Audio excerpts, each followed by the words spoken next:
మొదటి ఉత్తరం చూద్దామండి. శశి హైదరాబాద్ నుంచి రాస్తున్నారు.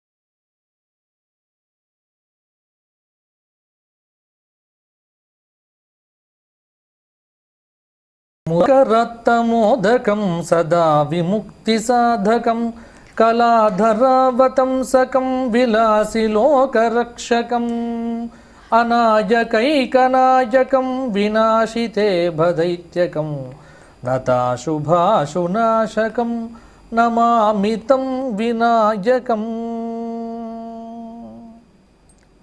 ఆ మహాగణపతి దివ్య చరణాబ్జములకు సాష్టాంగ ప్రణామములు సమర్పణం చేస్తూ, పుత్ర గణపతి వ్రతం అంటే ఏమిటి? పేరులోనే ఉంది.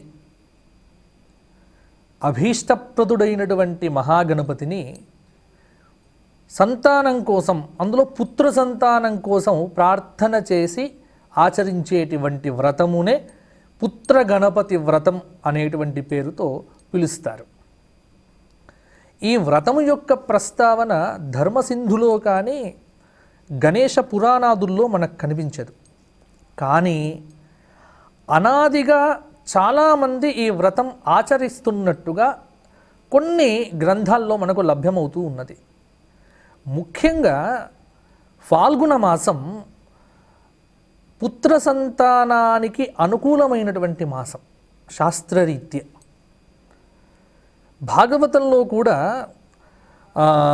అష్టమ స్కందంలో అదితికి కశ్యపుడు ఉపదేశం చేస్తాడు పయోవ్రతం అనేటువంటి పేరుతో.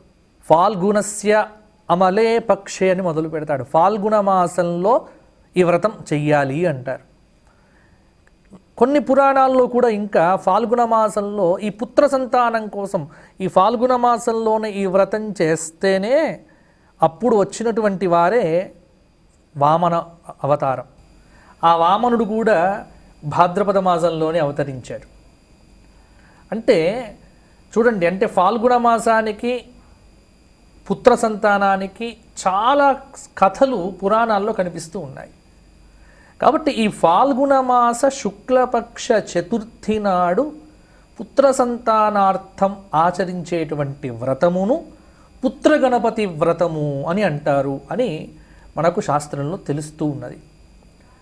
ఈ వ్రతం ఎలా ఆచరించాలి, దీనికి సంబంధించినటువంటి కథ లేదు. ఎందుకంటే వ్రతము అనగానే మనకేమిటి, సత్యనారాయణ వ్రతము అనగానే ఒక కథ కనిపిస్తుంది, 5 అధ్యాయాల కథ కనిపిస్తుంది. కేదారేశ్వర గౌరీ వ్రతం అన్న కథలు ఉంటాయి. కానీ పుత్ర గణపతికి సంబంధించినటువంటి కథలు ప్రత్యేకంగా కనిపించట్లేదు. కానీ ఈ శుక్లపక్ష చతుర్థి నాడు ఆచరించేటువంటి ఈ వ్రతము ఏదో ఒక్క నెలతోని ఆచరిస్తే అయిపోయేది కాదు. ఫాల్గుణ శుక్లపక్ష చతుర్థి నాడు మొదలుపెట్టి మరల ఫాల్గుణ శుక్లపక్ష చతుర్థి వ్రతంతో 12 నెలలు ఆచరించతగినది. అంటే ప్రతి మాసంలో వచ్చే శుక్లపక్ష చతుర్థి రోజున ఈ పుత్ర గణపతి వ్రతం చేస్తే మంచిది అని పెద్దలు చెబుతున్నటువంటి మాటలు. కావున మొదలు పెట్టడం మాత్రము ఈ ఫాల్గుణ మాసంలో శుక్లపక్ష చతుర్థి నాడు ఈ వ్రతం ఆరంభం చెయ్యాలి. ఈ ఫాల్గుణ మాసం అంటే ఇప్పుడు ఇది విలంబినామ సంవత్సర ఫాల్గుణ మాసం. వచ్చేటువంటి ఫాల్గుణ మాసం వికారి నామ సంవత్సర ఫాల్గుణ మాసం.